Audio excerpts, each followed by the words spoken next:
دوستو، جیسا کہ آپ لوگ جانتے ہیں کہ ماہ رمضان آنے والا ہے۔ اس مبارک مہینے میں اللہ پاک رحمت اور برکتیں ہم پر نازل فرماتے ہیں۔ رمضان المبارک اسلامی کیلنڈر کا 9واں مہینہ ہے۔ اس کے آغاز کے لیے ضروری ہے کہ چاند نظر آئے تو شعبان کے 30 دن پورے ہونے پر رمضان شروع ہو جاتا ہے۔ حدیث میں ہے کہ مہینہ 30 دنوں کا ہوتا ہے، یہاں تک کہ چاند دیکھ لو، اگر مطلع ابر آلود ہو تو شعبان کے لیے 30 دن کی گنتی پوری کرو۔ رمضان المبارک میں بارگاہ الہی سے رحمتوں اور برکتوں کی بارش ہوتی ہے۔ تم پر ایک عظیم برکت والا مہینہ سایہ فلکن ہو رہا ہے۔ ڈیجیٹل انفارمیٹک کے دیکھنے اور سننے والوں کو السلام علیکم۔ ناظرین، دوسری حدیث کے مطابق ایک دفعہ رسول اللہ صلی اللہ علیہ وآلہ وسلم نے ماہ شعبان اعظم کے آخر میں فرمایا، رمضان کا مہینہ آ گیا ہے۔ اس مبارک مہینے میں اللہ تعالیٰ تم لوگوں کو اپنے کرم میں ڈانپ لیتے ہیں اور اپنی خاص رحمت تم پر نازل فرماتے ہیں، تمہاری خطائیں معاف کر دیتے ہیں اور تمہاری دعائیں قبول کر لیتے ہیں۔ سو اللہ تعالیٰ کو نیکی دکھلاؤ۔ بے شک بدنصیب ہیں وہ لوگ جو اس مہینے میں بھی اللہ تعالیٰ کی رحمت سے محروم رہ جاتے ہیں۔ حضرت سلیمان فارسی کی روایت ہے کہ شعبان کے خطبے میں نبی کریم صلی اللہ علیہ وآلہ وسلم نے فرمایا، رمضان کے مہینے میں ایک رات ایسی ہے جو 1000 مہینوں سے بڑھ کر ہے۔ اللہ تعالیٰ نے اس مہینے کے روزوں کو فرض کیا ہے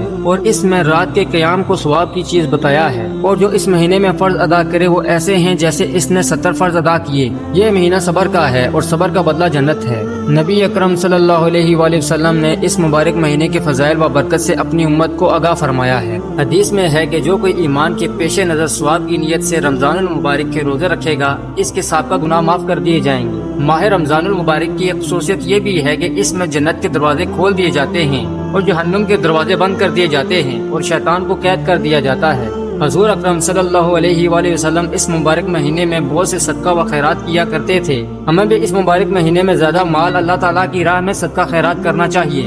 حدیث میں ہے کہ حضور اکرم صلی اللہ علیہ وآلہ وسلم رمضان کی راتوں کے حصے میں قیام فرمایا کرتے تھے۔ آپ صلی اللہ علیہ وآلہ وسلم کا ارشاد ہے، جس نے ایمان کی پیش نظر اللہ سے ثواب لینے کی خاطر رمضان میں قیام کیا، اس کے سابقہ گناہ معاف ہو جاتے ہیں۔ چنانچہ رمضان المبارک کی راتوں کو اللہ کا ذکر اور عبادت کی جائے۔ رمضان المبارک میں اگر عمرہ کرنے کی سعادت حاصل ہو جائے تو سونے پر سہاگا ہو جاتا ہے، کیونکہ حضور اکرم صلی اللہ علیہ وآلہ وسلم کا ارشاد ہے کہ رمضان میں عمرہ کرنا میرے ہمراہ حج کرنے کے برابر ہے۔ رمضان المبارک کے روزے فرض کرنے کا مقصد ہی یہی ہے کہ انسان کے اندر تقویٰ پیدا ہو جائے، جھوٹ فریب دھوکہ دہی اور حق تلفی جیسے برائیوں سے بچیں۔ اللہ تعالیٰ قرآن کریم میں فرماتا ہے، اے ایمان والو، روزے جس طرح تم سے پہلے لوگوں پر فرض کیے گئے تھے تم پر بھی فرض کر دیے گئے ہیں تاکہ تم پرہیزگار بن جاؤ۔ رمضان کا مہینہ وہ ہے جس میں قرآن مجید نازل کیا گیا، جو لوگوں کے لیے سراسر ہدایت ہے، اور اس میں لوگوں کی صحیح رہنمائی کی باتیں ہیں اور غلط اور صحیح کو الگ الگ کر دینے والی صاف اور واضح باتیں موجود ہیں۔ تو تم میں سے جو کوئی اس مہینے میں موجود ہو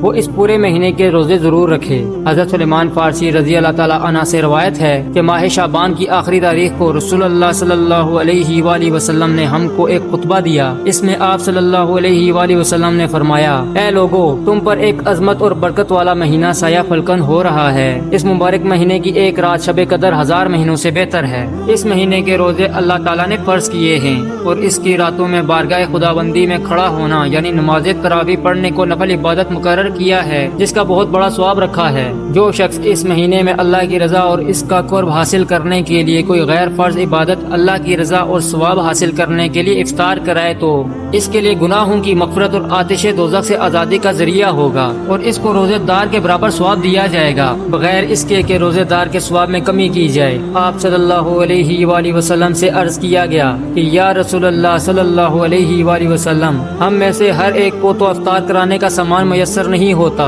تو کیا غربا اس عظیم ثواب سے محروم رہیں گے؟ آپ صلی اللہ علیہ وآلہ وسلم نے فرمایا کہ اللہ تعالیٰ یہ ثواب اس شخص کو بھی دے گا جو دودھ کی تھوڑی سی لسی پر یا صرف پانی ہی کے ایک بوند پر کسی روزے دار کا روزہ افطار کرا دے۔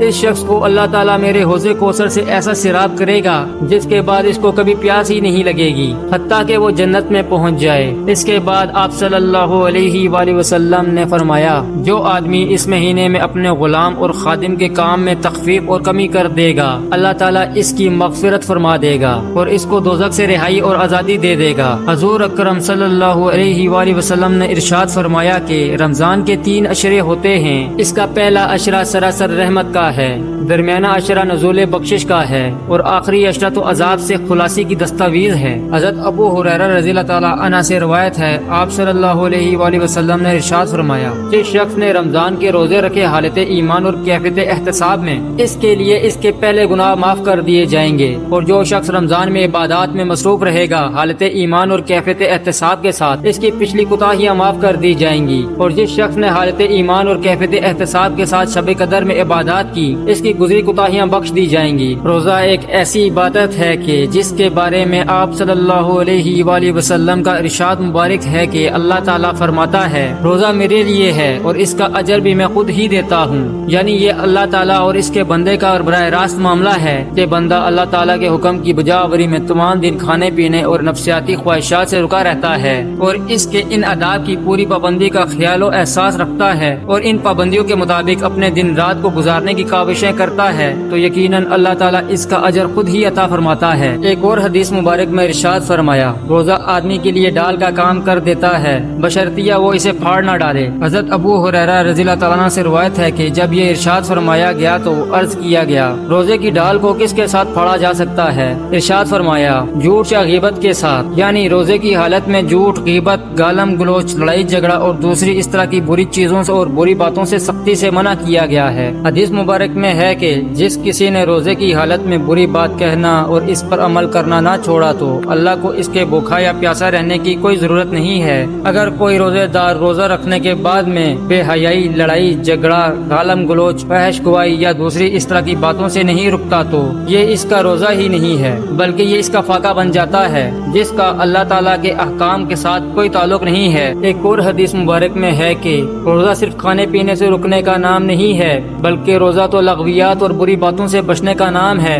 حضرت عبداللہ بن مسعود رضی اللہ تعالیٰ عنہ سے روایت ہے کہ جس کے اعضاء حرام کاموں سے نہیں رکتے، اس کو میری خاطر نہ کھانے اور نہ پینے کی کوئی ضرورت نہیں ہے۔ جس طرح زبان کو فحش گوئی، غیبت اور جھوٹ سے بچانا ضروری ہے، اسی طرح انسان کے دوسرے اعضاء آنکھ، کان، ناک، ہاتھ، پاؤں کو بھی برے افعال سے بچانا ضروری ہے۔ حضرت عبداللہ بن مسعود عباس رضی اللہ تعالیٰ عنہ کی بیان کردہ ایک حدیث مبارک کے الفاظ قدسی کچھ اس طرح ہیں، جب رمضان کا مہینہ آتا تو رسول اللہ صلی اللہ علیہ وآلہ وسلم قیدیوں کو چھوڑ دیتے اور ہر سائل کی مراد پوری کرتے۔ رمضان میں جہاں بہت سی برکات اور انعامات ہیں، وہیں مسلمانوں کے دوسرے مذہب کے لوگوں کے ساتھ اچھے رویوں کی بھی تلقین فرمائی گئی ہے، اور نبی کریم صلی اللہ علیہ وآلہ وسلم نے ایسے عمل مبارک سے بھی اس بات کی طرف توجہ دلائی ہے، گویا رمضان کا مہینہ رسول اللہ صلی اللہ علیہ وآلہ وسلم اس مہینے میں باقی مہینوں کی نسبت بہت زیادہ کرم فرماتے۔ دین اسلام میں مسلمانوں کے لیے ہر موقع کے لیے آسانیاں رکھی گئی ہیں، جیسے قرآن مجید میں ارشاد ہوا، ترجمہ، اللہ تعالیٰ تمہارے حق میں آسانی چاہتا ہے، وہ تمہارے حق میں تنگی ہرگز نہیں چاہتا۔ روزے میں کوئی مسافر ہو یا مریض ہو تو اس کے لیے بھی رخصت کی اس طرح سے اجازت ہے کہ وہ اس حالت میں رمضان کے روزوں کی قضا بعد کے دنوں میں ادا کرے۔